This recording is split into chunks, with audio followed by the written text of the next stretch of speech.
En nuestro móvil ya está, como les anticipábamos, el primer abogado que denunció al matrimonio Kirchner, en ese momento por enriquecimiento ilícito.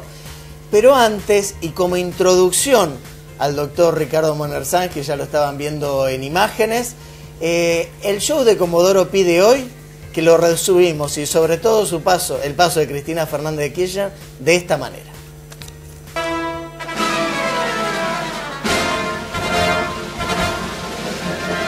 Cristina Fernández de Kirchner tuvo un día movido en tribunales. A la 1 de la tarde la esperaba el juez federal Claudio Bonadío para informarle que estaba procesada en la causa del dólar futuro y que inhibía sus bienes. La exmandataria había solicitado presentarse antes o después de ese horario para no cruzarse con Lázaro Báez. Pero el pedido fue rechazado. Los hicieron ingresar por puertas distintas, ya que el empresario venía del penal de Ezeiza en un celular. La audiencia con el magistrado duró exactamente 7 minutos. Solo debió firmar 2 escritos. Afuera la esperaba una columna de militantes, muchísimo más pequeña que su anterior paso por tribunales. Antes de enfrentar a los periodistas que la esperaban a la salida, la expresidenta subió del 3er al 4.º piso. A sus custodios les dijo que debía hacer un trámite más. En la Fiscalía de Gerardo Policita radicó 2 denuncias. La primera por calumnias e injurias y fue contra la diputada Margarita Stolbizer. La segunda fue contra la misma diputada del GEN y contra el juez Bonadío. De ellos aseguró en el escrito que trafican información, presumiblemente bancaria y de la AFIP. Ya fuera del Palacio de Tribunales, se despachó a gusto. Trató de burra a la ex candidata a la presidencia. Dijo que el hostigamiento del Poder Judicial hacia ella ya es ridículo.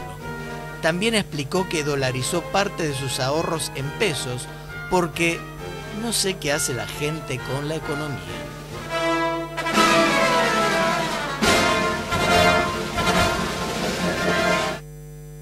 Y ahora sí, nos escucha el doctor Ricardo Monner Sanz. ¿Cómo le va, doctor? Mucho gusto saludarlo. ¿Cómo se encuentra usted? Un placer escucharlo. Gracias por atendernos, por lo que veo, en su despacho. Bueno, ya lo he conocido hace unos cuantos años atrás. Hace unos cuantos años. No diga cuánto porque nos va a poner viejos a los dos. Sí. Doctor, ¿qué síntesis nos puede hacer de lo que fue hoy, por ejemplo, tribunales, el paso de Cristina Fernández de Kirchner y después de Ibar Pérez Corradi también, ¿no?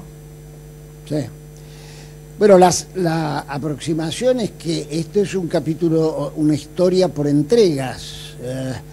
Podríamos señalar que 2 o 3 hechos puntuales se le vinieron encima al país y por lo tanto al Poder Ejecutivo, por lo tanto al Poder Legislativo y fundamentalmente al Poder Judicial.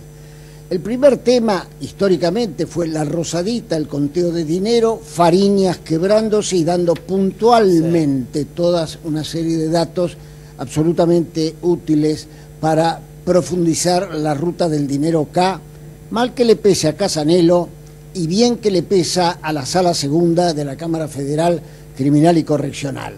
Y el segundo hecho, Andrés, para mí sustancialmente más importante en función de la opinión pública, es esa especie de película de Hollywood que significó que José López, imputado por mí en el 2008, en este 2016, hace pocos días atrás, revoleara bolsos con aproximadamente 9 millones de dólares. 9 millones de dólares. Pienso en hospitales, pienso en escuelas, pienso en los salarios de los trabajadores, pienso en la falta de empleo. Y todo esto quitó al promedio de los jueces que venían con modorra, aletargados, durmiendo la siesta, a empezar una especie de carrera a ver quién iba primero en las investigaciones.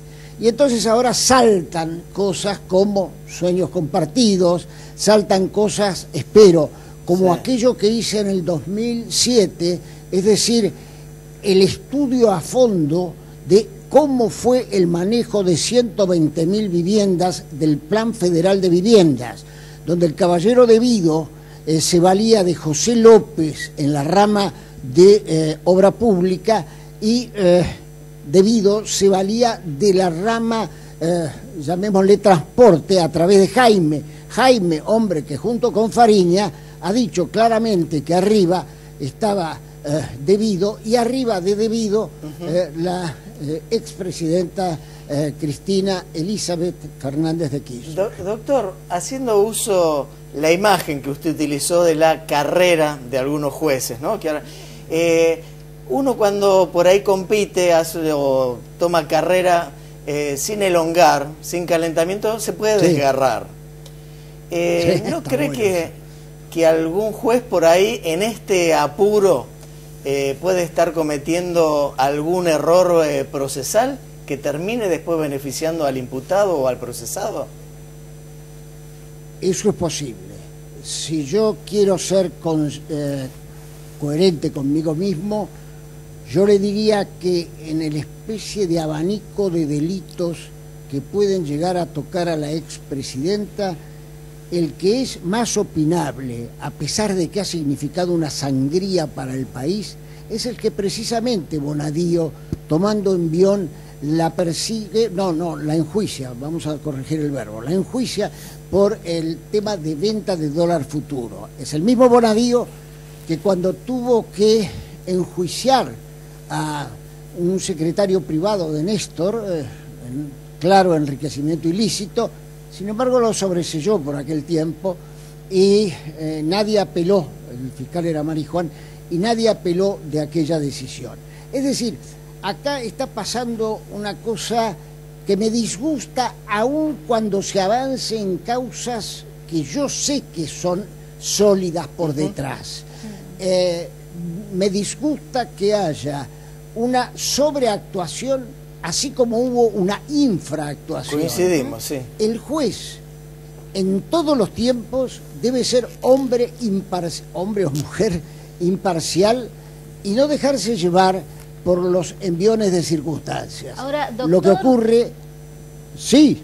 Muy buenas noches, Verónica Recia lo saluda. No quería dejar pasar ¿Cómo le va, tema. Verónica? Muy bien. Hoy escuchábamos que la información que la Unidad de Información Financiera hizo pública respecto de los 25 millones de dólares que tendrían los hijos de Lázaro Báez en el exterior, que esa información no se puede tomar como prueba para la causa por la que se los investiga a los hijos de Lázaro Báez. ¿Usted nos puede explicar si efectivamente esa información sirve como prueba o no? Porque si no estaríamos hablando de que Casanelo se apuró, como decía Andrés Clipan, respecto de el seguimiento, ¿no?, de la información.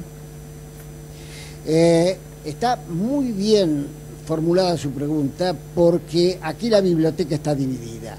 Si alcanza el mero relato de la Unidad de Información Financiera, que no está debidamente plasmada en una investigación hecha por el fiscal propio de la causa y por el juez Casanelo, que, bueno recordarlo, en su momento sostenía que el techo de su investigación era Báez, tema que, para ser también honrado, yo digo, en ese momento debió la Corte Suprema o el Consejo de la Magistratura o quien fuere quitarle la causa a Casanelo, porque Casanelo no podía preanunciar lo que iba a suceder en el futuro.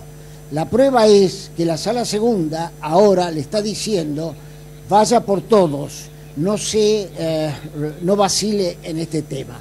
Volviendo a su pregunta, yo diría que en el clima en el cual hoy está la República Argentina es bastante más probable que los fiscales y la Cámara admitan el planteamiento respecto de los hijos. En la pura ortodoxia es absolutamente opinable, estimada Verónica. Doctor, le hago una consulta. Bueno, tenemos cantidad de causas, es difícil preguntarle por todas porque son muy diferentes y la llevan diferentes magistrados. Además, usted decía, mal que le pese a Casanelo, están los Casanelos y los Bonadíos, ¿no? Entonces, preguntándole también brevemente si usted confía en esta justicia, si esta justicia es independiente, si cree que finalmente se va a llegar al fondo de estas cuestiones, por ejemplo el tema de Cristina, si se va a llegar al fondo de las cuestiones que investiga la justicia y si tiene usted confianza en que se va a saber finalmente la verdad, y se investiga bien. En realidad, yo confío en la opinión pública. ¿Más que en la justicia?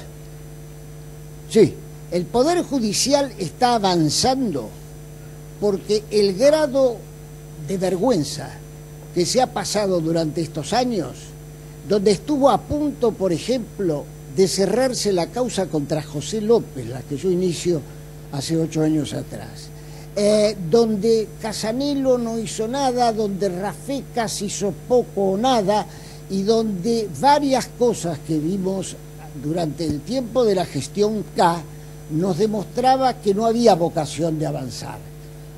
Esta repentización que me molesta como contrapartida de aquella siesta, esta repentización puede tener el siguiente efecto, que el asombro de la opinión pública esté jugando sobre fiscales y jueces con suficiente intensidad para que jueces y fiscales tengan la energía suficiente. Por el resto, la Sala Segunda, con Irursun, con Farah, con Catani, es un lugar de absoluta confianza para ir reconduciendo aquellas cosas que no son ajustadas a derecho. Recordemos que esa es la misma sala que cuando inició un 15 de marzo de 1995 una investigación en torno a venta ilegal de armas, condujo al juez Urso, por entonces, a que se lograra el procesamiento y la detención de Carlos Saúl. Doctor,